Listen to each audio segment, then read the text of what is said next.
My mother-in-law tried to steal my wife's grandfather's house. This is going to be long, but I need to vent and maybe get some advice. My wife and I have been married for 3 years, and for most of that time, her mum, my MIL, has been a constant source of drama. She's manipulative, sneaky, and obsessed with money, but this time she's taken things to a whole new level. My wife, Sarah, is really close to her grandfather, Grandpa Joe. He's 82, sharp as a tack, and has lived in the same house for over 50 years. It's the house where Sarah spent her childhood summers, and it holds a lot of sentimental value for her. Grandpa Joe doesn't have much, but the house is fully paid off and worth a decent amount. My mother-in-law, on the other hand, has always been complicated. She's the type who plays the victim in every situation, constantly talks about how unfair life is, and has zero financial discipline. She's in debt up to her eyeballs and always looking for a quick way out of her problems. A few months ago, Grandpa Joe started mentioning that my mother-in-law, his daughter, had been visiting him a lot more than usual. At first, we thought it was nice. Maybe she was finally making an effort to spend time with him. But then he started saying things that didn't sit right.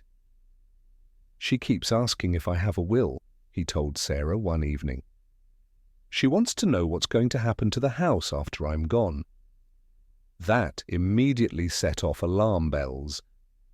My wife knows her mum too well, and this sudden interest in Grandpa Joe's will wasn't coming from a place of concern. Sarah gently reminded her grandfather that it was his decision what to do with his assets, and he shouldn't feel pressured by anyone. But things got weirder. One weekend, Sarah and I went to visit Grandpa Joe.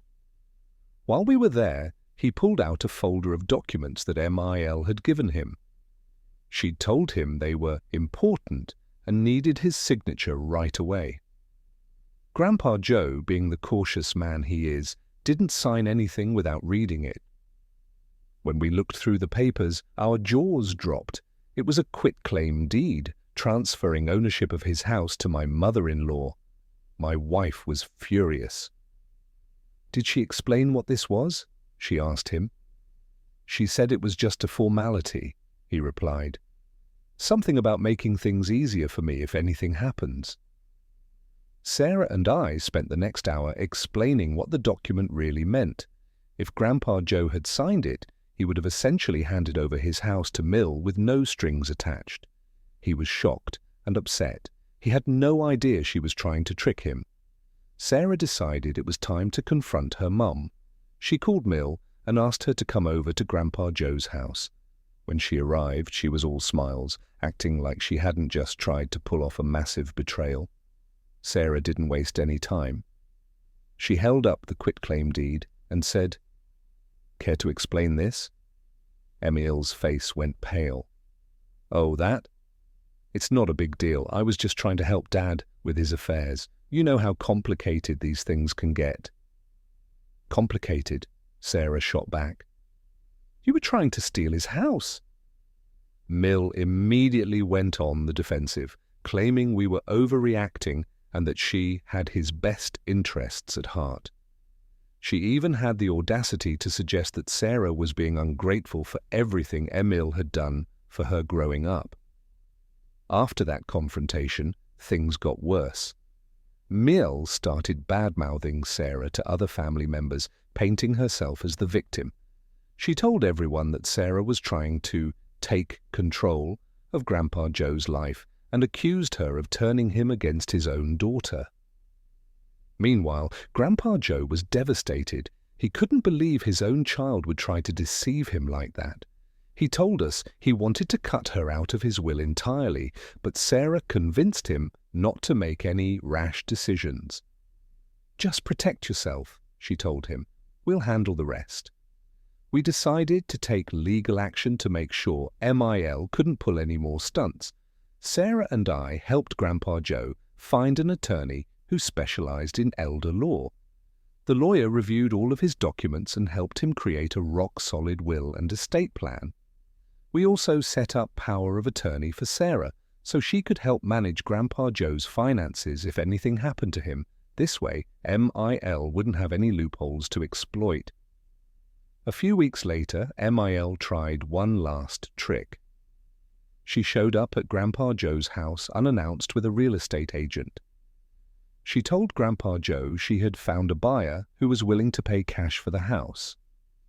Grandpa Joe called us immediately. We rushed over and told the agent the truth. MIL didn't own the house and had no right to sell it. The agent was furious and left immediately, warning MIL not to contact him again. That was the last straw for Grandpa Joe. He told MIL she was no longer welcome in his house and cut off all contact. Update 1. 2 weeks later. Thanks for all the support and advice on my original post. Things have gotten even messier since then. After Mill's failed attempt to sell Grandpa Joe's house, she's been on a rampage. She's been telling anyone who'll listen that Sarah and I are brainwashing Grandpa Joe and taking advantage of him. She even went as far as calling Adult Protective Services, APS, on us, claiming we were financially abusing him. APS showed up at Grandpa Joe's house last week for a wellness check. Thankfully, Grandpa Joe was sharp enough to explain the situation clearly. He showed them the paperwork he'd signed with his lawyer, proving that everything was above board and that Sarah had his full consent to help with his finances. The APS worker was understanding and closed the case immediately, but the whole ordeal was incredibly stressful. It's mind-blowing to me that MIL would stoop this low. She's trying to weaponize the system to get back at us, and it's only making things worse for her. Grandpa Joe is heartbroken that his own daughter would go to such lengths to undermine him. Update 2, a month later. I thought things couldn't get worse, but Mill just crossed a new line. Grandpa Joe called me and Sarah yesterday in tears.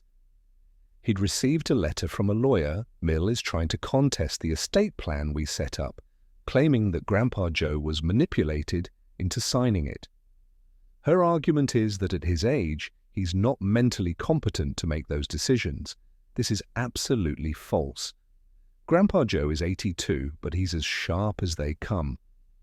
The lawyer we worked with made sure to have him evaluated by a doctor to confirm his mental capacity before finalizing any documents, so MIL doesn't have a leg to stand on. Still, this means we're now facing a legal battle. Grandpa Joe doesn't have the energy to fight this alone, so Sarah and I are stepping in to help. Our lawyer is confident that we'll win, but the sheer audacity of MIL's actions has left all of us shaken. What's even more infuriating is that MIL isn't doing this because she cares about Grandpa Joe. She's doing it because she wants the house. She doesn't care about the emotional toll this is taking on him or the rest of the family. Update 3. 2 months later, we had our first court hearing last week, and let me tell you, it was an absolute circus. Mill showed up with her lawyer and tried to paint a picture of Grandpa Joe as a frail, confused old man who was being taken advantage of by Sarah and me. But when Grandpa Joe took the stand, he completely dismantled her argument. He spoke clearly, confidently, and passionately about how much the house meant to him and why he wanted Sarah to help him manage his affairs. He even brought up the quitclaim deed Mill tried to trick him into signing, which made her look even worse. The judge seemed skeptical of Mill's claims and asked why she hadn't raised concerns about her father's mental state before all of this. Mill didn't have a good answer, and her lawyer kept scrambling to redirect the conversation. While the case isn't officially resolved yet, our lawyer is optimistic that Mill's claims will be dismissed soon. I wish I could say this was the end of it, but knowing ML, she won't go down without a fight. Update 4. 3 months later, it's over. Finally. The judge dismissed Mill's case, ruling that there was no evidence of coercion or incompetence on Grandpa Joe's part. Not only that, but the judge reprimanded MIL for wasting the court's time and even suggested that her actions bordered on elder abuse. After the ruling, Grandpa Joe decided to take one final step to protect himself. He filed a no-contact order against MIL. It broke his heart to do it, but he felt like he had no other choice. He couldn't keep living with the constant stress of her manipulation and schemes. As for Mill, she's been trying to play the victim, as usual. She's been telling everyone who'll listen that we turned Grandpa Joe against her and stole her inheritance. But most of the family sees through her now. Her siblings, Sarah's aunts and uncles, have all sided with Grandpa Joe, and some of them have even cut contact with Emil entirely. Grandpa Joe seems happier and more relaxed now that the legal battle is behind him. He's even started joking about turning the house into a fortress to keep MIL out. Sarah and I visit him regularly, and it's clear that he's grateful to have people in his corner who genuinely care about him,